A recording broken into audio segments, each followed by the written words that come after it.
Hi there, we're Lauren and Kenzie, the co-hosts of A Scary State podcast. Each week we cover a different state in the U.S. and we cover anything from murder mysteries, strange disappearances, paranormal activity, cryptids, or urban legends. So if you're interested in learning about the spooky things in your state, give us a listen. New episodes come out every Wednesday and you can find us anywhere you get your podcasts. Stay scary. Stay safe.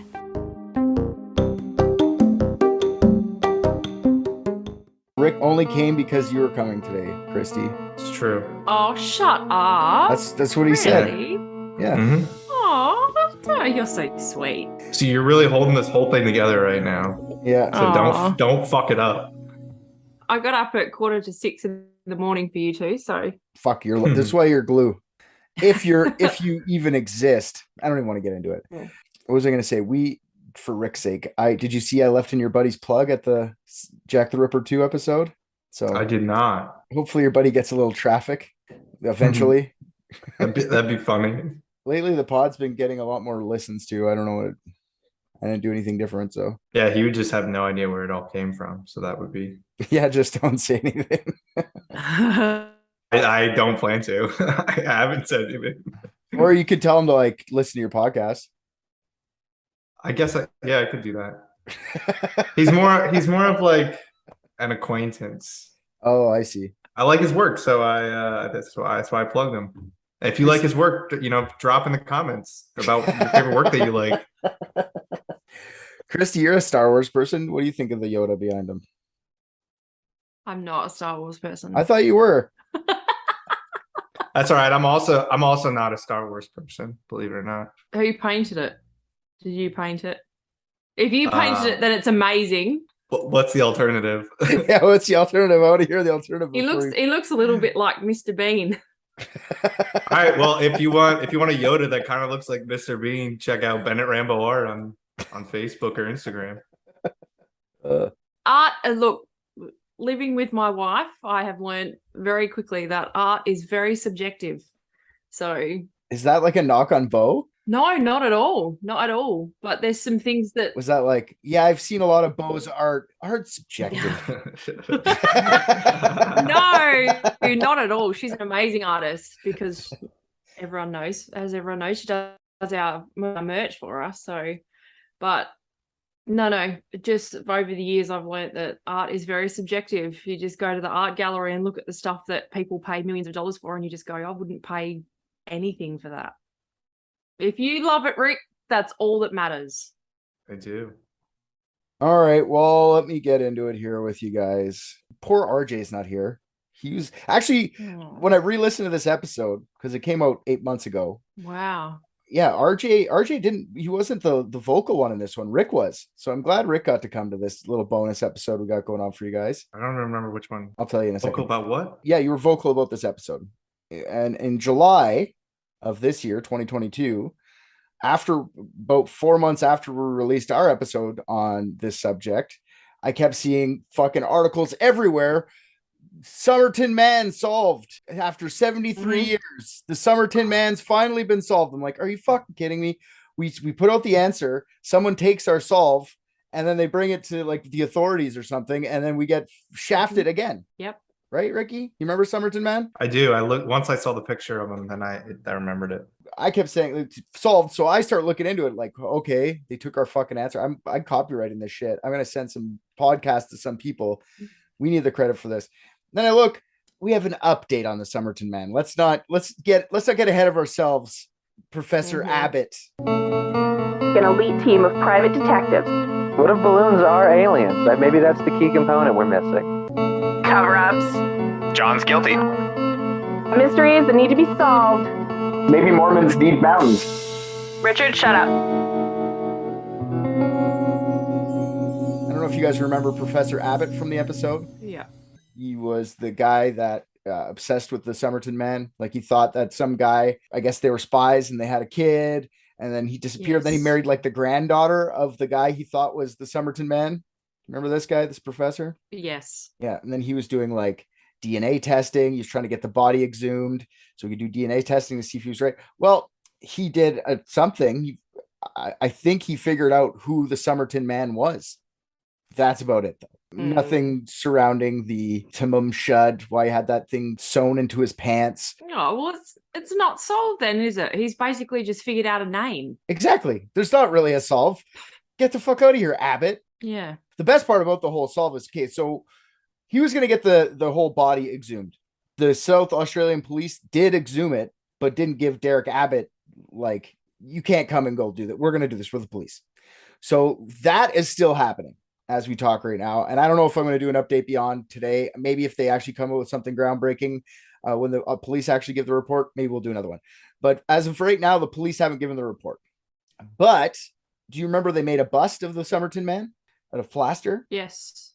In the episode, I talked about how there was some hair that was stuck in the bust from the Somerton man. So Derek Abbott got some of that hair and did some DNA tests himself. How the hell did he do that? Like Mission Impossible fucking Tom Cruise? He got permission. Like, he put in all the requests to get it. Yeah. So he got that, and he just basically did it through like genealogy. 23andMe. They basically have that now, 23andMe, but for like police. But you have to like upload your own. 23andMe won't give you your DNA. So don't worry, Rick. Whatever 23andMe you did, your identity as of whatever murder, whatever you do on the off time safe. Okay, you have to like take your. Wait, I could have sworn they were acquired by someone else. 23andMe, you mean? Yeah. Yeah, probably, but they still offer anonymity to it. You have to upload it to another thing called GEDmatch, or there's another one I can't remember, and then they use those databases to solve cold cases, which they've been doing all sorts of places. Like they solved the original Night Stalker, or what the fuck's that guy's name? Not the Golden State. Yeah, Golden State Killer. And they solved a bunch of other cases with this.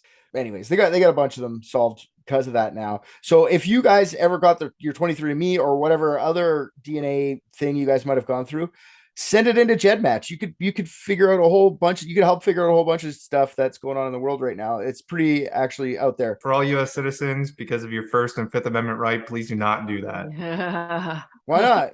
You should not do that. You should not. What are you send your scared of? DNA anywhere? What are you scared of? What are you scared of, Rick? You never know. You never know. It's the same reason that you just don't talk to police officers. You don't need to open up that can of worms. Okay. One of my best friends is a police officer. If he pulled me over, I would just completely say nothing. Don't trust the system. If you get pulled over, you don't say anything? I plead the fifth. The whole time. You just roll down the window and go like, I plead the fifth. You don't even fucking I give them my license, my registration. I plead the fifth because what they try and do is gain evidence on the scene. So the first thing let's say you were speeding. Well, let's say you may or may not have been speeding. And Alleged.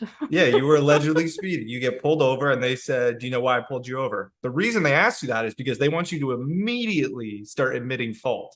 So you might say, my registration's expired, and they pulled you over for a busted taillight. And now they're like, oh shit, okay, I'm going to get you on that. So you just don't say anything because you will never outsmart them. They know exactly what they're doing. They know how to question you, and they're allowed to lie. So just don't talk to cops, and definitely don't give anyone your DNA. What do you think they're going to do with your DNA, Ricky? What have you done? Listen, okay, first off, you could upload your DNA somewhere. We cannot be that far out in sci-fi future where people are now reverse engineering, creating your DNA, downloading it, and making it look like you did crimes. Is that what you think? Okay, so you think it's going to go the opposite? That's not the reason I wouldn't upload it. I wouldn't upload it just because from a privacy aspect, you shouldn't upload it. But I think long term, it's a dangerous game to play. I think just having shit out there in the wild. But they're stopping murderers and shit. You could have a creepy uncle out there that's out there raping. You could stop that creepy uncle right now. Yeah, I think they should. They're not going to automatically just find like who it is from me uploading my DNA anyway. Well, they could help. Maybe, but like now it's not worth giving up my civil liberties, I would say. I could help, but I'm not gonna. This is like an entire college course I took on surveillance. Everyone used to always say like, well, if you have nothing to hide, why not? And it's just like, just because you have nothing to hide doesn't mean that you should give up your own privacy and civil liberties. It's the whole idea of like the panopticon. The minute that you give up all of your privacy aspects and your civil liberties, they'll just keep wanting more and just keep taking and taking and taking. You got to draw a line somewhere. So I think DNA is a pretty good place to draw the line. It's true. If you're taking a shit, you're not doing anything wrong, but you don't want anybody watching. I get that. Yeah, exactly. But I don't know. I'm not even gonna get. I'm more on the. I'm arguing the opposite of myself because I wouldn't even get my fucking blood tested by any of these places because they have that information, anonymity or not. So I'm with you, but just I don't know. If you want to solve a cold case, help them out. If not, whatever, cool. I wouldn't do it for the simple fact that if I did, every single one of my family members would be in jail. So It's hard to solve cold crimes when you got an island of criminals. exactly. They just pinpoint which ones. Anyway, so that's what they did. They basically took this guy's hair and they ran it through the old Jed match. And him, like Professor Derek Abbott and American genealogist Colleen Fitzpatrick, use familial genealogy to identify the Somerton man. They think it's not been confirmed yet, but Dr. Fitzpatrick says, like, I'm a scientist. I'm pretty goddamn sure. 99%. She can't confirm it yet. Whoa, whoa. Hold the fuck up. They have talked to the family. You're telling me we now believe people when they are just like, I'm a scientist. It's 99% true. Well, she's only giving the 1% variance because, like, they haven't talked to the family. But, like, the way it's somebody in that family, regardless, because this guy's family, it just might not be that guy specifically. You know what I mean? Because they got matches on either side, parental sides, and they've narrowed it down to the one guy they can't find any history of any death certificate at all for this guy. What happened past 1948? They found a guy who was an electrical engineer named Carl Webb. He's 43 years old at the time. If it was him, he's from Victoria. I don't know the difference in Victoria and where like Somerton Beach is, Christy. Like, is that a far distance away? Because they say he went there. I remember you guys arguing about the little dippy part in the fucking island. Oh yeah. It's a state over, so it's not too far. You can drive it. Okay. I was just wondering how far he had to travel to go there, but not much is known about Carl Webb, really, Charles Webb. But there's a few things they do know. Wait. Yep. His full name is Charles and he goes by Carl? Yeah, no, it's weird. I've never seen that. I don't believe this. I don't believe this for a second. That's made up of shit. Also, first Google answer that popped up for my DNA matches with people you are not related to search is, yes, it is possible to share a small amount of DNA with someone and not be related. Oh, for sure. But it's also way more. If you take... That's that 1%. That's that 1%. That's covering our own ass. Yeah, for sure. For sure. It's this, everything's possible. It's not 100% like it's 1 in 40 billion DNA matches. There's only 6 or 8 billion of us on the earth. So it's pretty fucking spot on DNA, but it's also taken from like 100 different DNAs or 4,000 different DNA samples they took this from and narrowed it down to who they think it is by piecing it all together. So I sure it might not be him. Carl is the biggest fucking red flag of this whole thing so far. His name's Charles, not Carl. Yeah, he was the youngest of 6 kids. His older siblings were Russell, Frida, Gladys, Doris, and Roy. So they should have enough family to fucking ask about this guy. His parents owned a bakery in Springvale, which is a suburb of Melbourne, where all the kids worked at. Now, the Somerton man did have a burn scar on his left forearm that they now are thinking that was probably from working in the bakery, from burning his hand, like taking bread out or something. Information also attained says that Carl Webb used to play footy and is a keen bridge player. Is footy like soccer or American? No. What's footy? Australian rules. AFL. Oh, okay. So yes, the you guys got their oval court, your oval looking fucked up football. That's what they're doing. What is Australian rules? Look at Australian football. Look it up. She told me about this before. I looked it up. I'm like, what are you guys doing? They made an oval. Yeah. It's not even square anymore.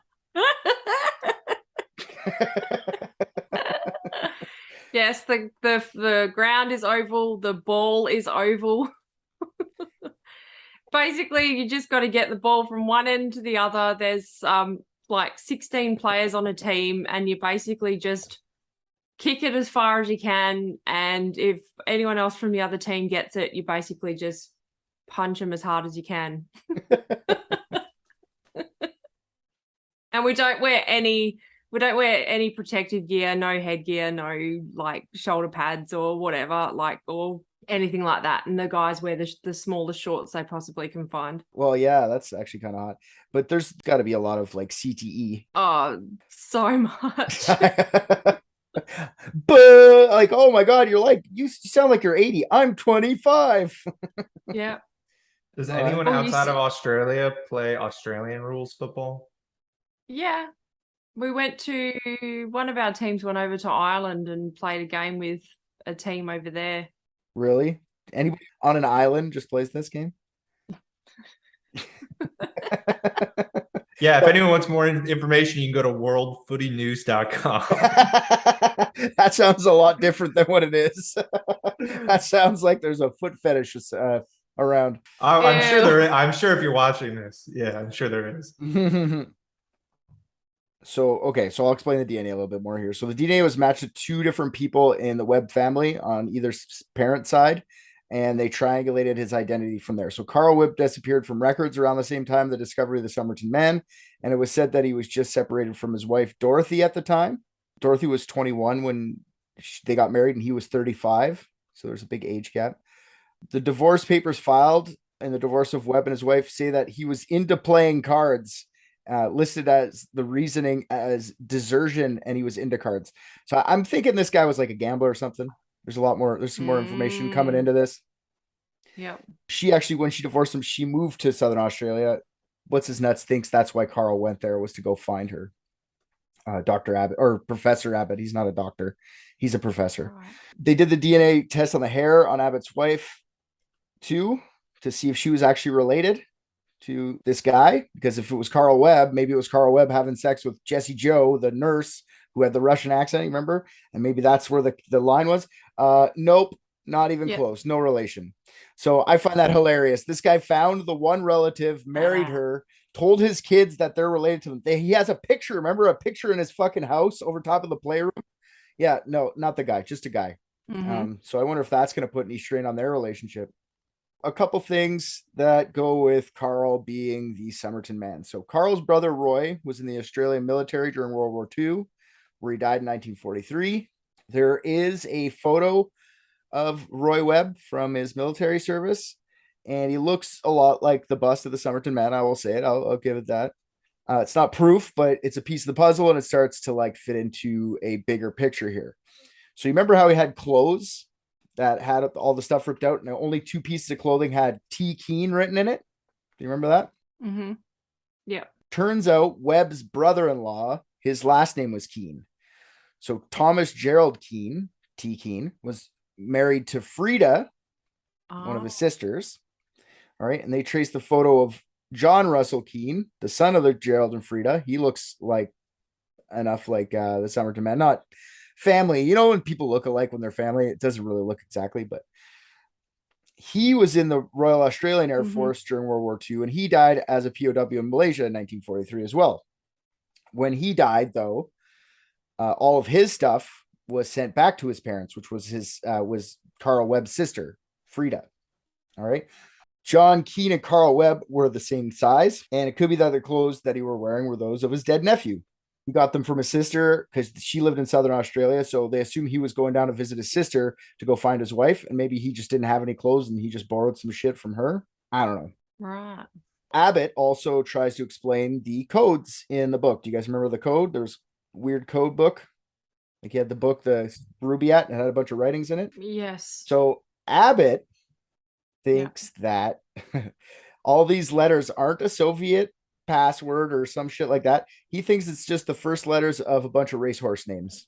This guy was just a gambler and a racehorse. He says some people do it that way. I couldn't really figure out why he would assume that out of all things. But so maybe this was part of his shtick. Maybe you just went and fucking watched the horse races.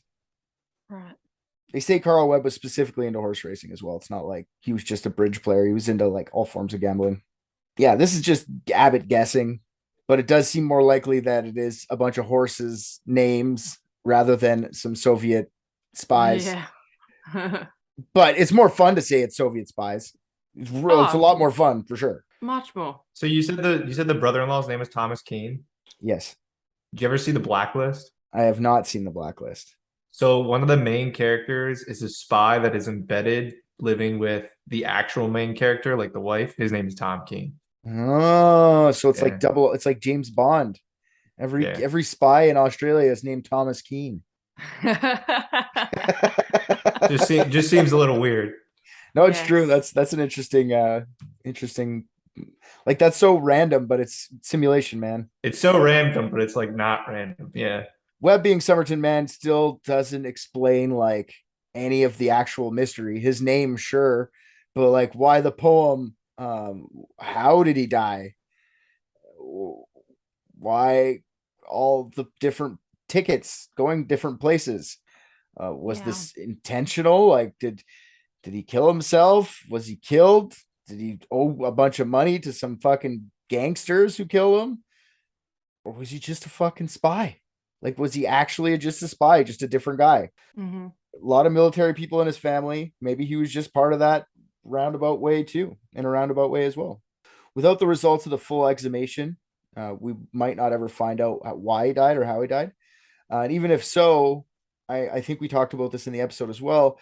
The DNA and all that kind of stuff might be all messed up because of the preservation process. Because for some reason, you guys get taxidermists to do your preserving of dead bodies in Australia. I don't think we do that anymore. I think we've progressed a little bit, but I'm sure at the time we didn't have a lot of professional people doing that. So Oh, for sure. next best thing. A human's just like an animal, just rip the guts out and stuff them full of straw and just pin the face to the piece of fucking foam. It'll be fine. It looks good. Here's some marbles. Make his eyes look good. Oh, So God. did this scientist have a new explanation for the Tamam Shun thing that was written? No. Tom Shud? No, that's what I mean. This mystery is just being renamed now. It's not even the mystery's not even gone. The mystery is, instead of like the Somerton man, it's just going to be called What Happened to Carl Webb. Yeah. Like His name's Charles. Chuck. This is ridiculous. Chucky Webb. Chucky Webb. I would accept that. Chuck Dubs. Carl. Yeah, he's definitely more like in Australia to be called Chucky or at least Charlie. Wouldn't call him Carl. That's nah. I'm more interested to see what the cops have to say now that they did dig up the body. I want to see if they can actually, years of forensic science have happened, like 73 years worth. So they could probably figure out what poison it is now, maybe. You know what I mean? Like maybe they could figure out, maybe just had like a weird heart attack from eating something. Maybe that pasty that he had just disgusted him so much. Just died on the beach. Well, if his family owned a bakery, they would have made their own pasties. So he probably ate it and was just so disgusted that it wasn't as good as his family's that he just dropped dead. For sure. Yeah. So I just want everyone to know that this is solved. We solved it months ago, but it's not solved by fucking numbnuts Abbott. Okay. He just figured out a name. Who gives a shit about a name? Mm-hmm. Yeah, that's all that they had for this. This is what's the big news, guys. That was the big news. Carl Webb. So the only way that I will like really believe all of this bullshit is I need to see the list of horses that were racing in 1948, because like somebody tacking that on doesn't really make sense, because if you look at his note, one of the lines it starts with TTMT. So how are you going to know that if they're all the first names of a different horse? How are you going to know the difference between T or T or T? Agreed. Yes. Maybe it's TT. So like there's no separation between any of these letters. So like even if he was, if he gambled all the time, how are you going to look at this and be like, yes, I wrote down TTMT. Like I need more than that. Or at least like a divider between the letters. Agreed. I don't really buy the whole. This is just Abbott talking. He still wants to be famous. Like, dude, he's been looking at this for 20 years. Like, imagine, and I shouldn't say this like has his heart in the right place, but man, you wasted your life. So you gotta start at a certain point after like 20 years of looking into something and not getting anywhere. You gotta start making shit up. Just like I want to know if the scientists that discovered this DNA match is actually working with the Russians, trying to get some of the bad press off of him after we called them out on this.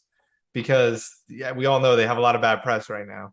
It's very timely solved. Colleen Fitzpatrick, and I agree with you. But I didn't even think to look up Colleen Fitzpatrick to see her credentials. I just assumed, because that's the problem with the world today, and I just fell victim to it. You see doctor in front of things and you start trusting them. Doctor in what? Yep. Soviet spy.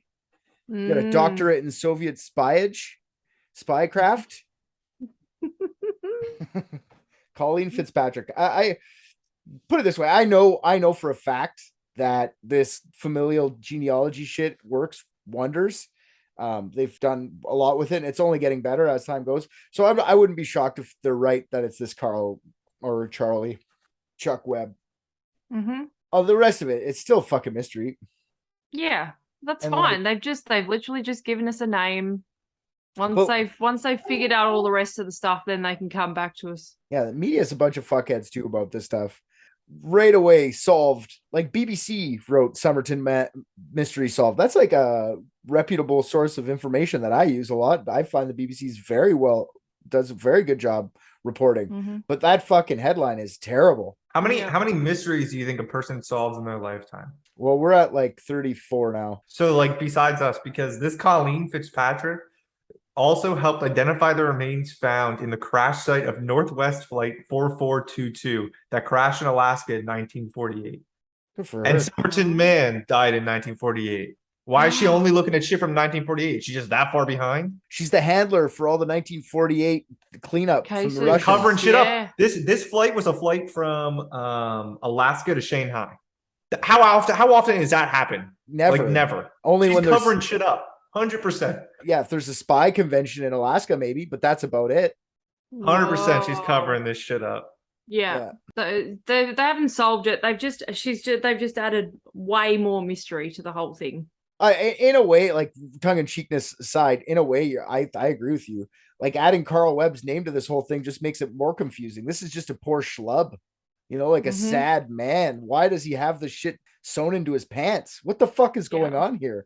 She's probably got like 20 or 30 different forensic things that she helped solve. And now I'm really curious if all of these have like a potential spy ring to them. Yeah. They're all from 1948. We know that much already. No. That was just the one that was mentioned at the top. She has a ton of them. She was a part of the DNA Doe project, which has the aim of identifying dead adults for their families. And then it says, in parentheses, they avoid investigating dead children. Yeah. It's a little harder. But DNA Doe is actually, we've mentioned them on Unethical before, because they are the ones, if I'm not mistaken, I'd have to re-listen to the episode, but they are the ones that just recently identified a few of Gacy's victims. And we talked about that with Bob Mata. Yeah, so they're actually doing these are the people exactly who I'm talking about, are like solving shit. No, she resigned from the DNA Doe project in 2020, so we can talk shit on her without talking shit on them. Yeah, even so, I don't mind talking shit about everyone. It's a fucking joke. Joke podcast. But yeah, no, she quit because she got busted for being a spy. Yeah. She must have. They like asked her name and she like turned around and said something in Russian. She went, like there's a lot of cases here I've never even heard of. Yeah, no, a lot of unsolved cases out there, man, that are just fall by the wayside. They don't have enough glamour to hit the front pages, so it's pretty sad, actually. The more I look into cases just for us, because I've done a lot of the big ones, so it gets a lot harder to find them, and then you just start finding these weird random ones. You're like, that one is super sad. Yeah, it gets depressing. Yeah. So I think that there's more to come on this. I don't know if they're going to ever solve this completely past what we already solved. So good luck. This is the update that I am going to give, and I don't think there's going to be another one unless something outlandish like Colleen Fitzpatrick comes out and goes like he was a spy. Then we'll have to actually talk about it and maybe make some calls to some people. Is she wearing a U.S. Marshals pin? She does look like a U.S. Marshal. Is Oh my God. she okay, wait, I should have said Can that. Can you see my whole thing? Yeah. This is definitely a U.S. Marshal pin. Yeah, for sure. Yeah, it looks like a U.S. Marshal. I'm just saying, a lot of shady shit in this world, or the simulation is glitching. Like they didn't have enough people to do both the DNA tests and relocate people, but like, nah.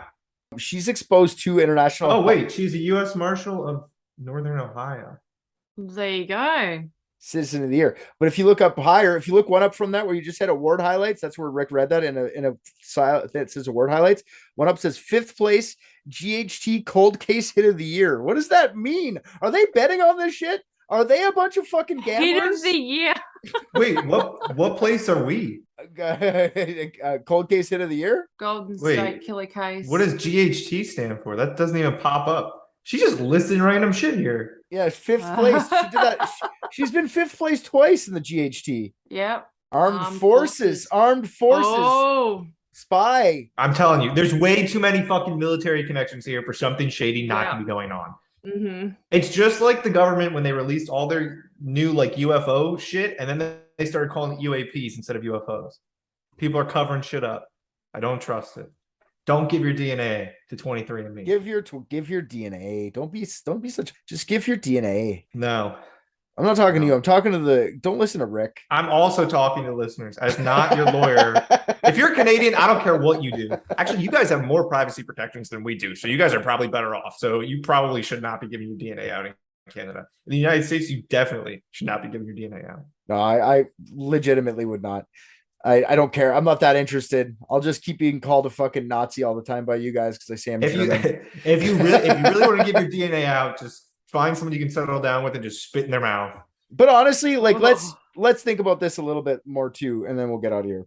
If somebody wants my DNA, like I get giving it up just makes it really easy, but if somebody wants my DNA, it's very easy to get. Mm-hmm. With that attitude, nothing leaves my house with my DNA on it. Oh yeah? What about your hands? And you touching doorknobs? What do you think? Am I just touching random people? Are you touching things all day long, whether you know like what? Not? What am I touching? Doorknobs, right there. I don't have doorknobs. You don't have doorknobs. There's no doorknobs anywhere. The doors open when I walk. He's one of those people that's got the chip in his wrist, and he's just like beep. When I walk up to the door, it just opens. Yeah. Your car door. It's contactless. It's a COVID thing. Your car door. Again, yeah. Contactless. You wipe down your car. It's not contactless. You're full of shit. You get in your car by opening. Well, when I go out to the wild, I wear gloves.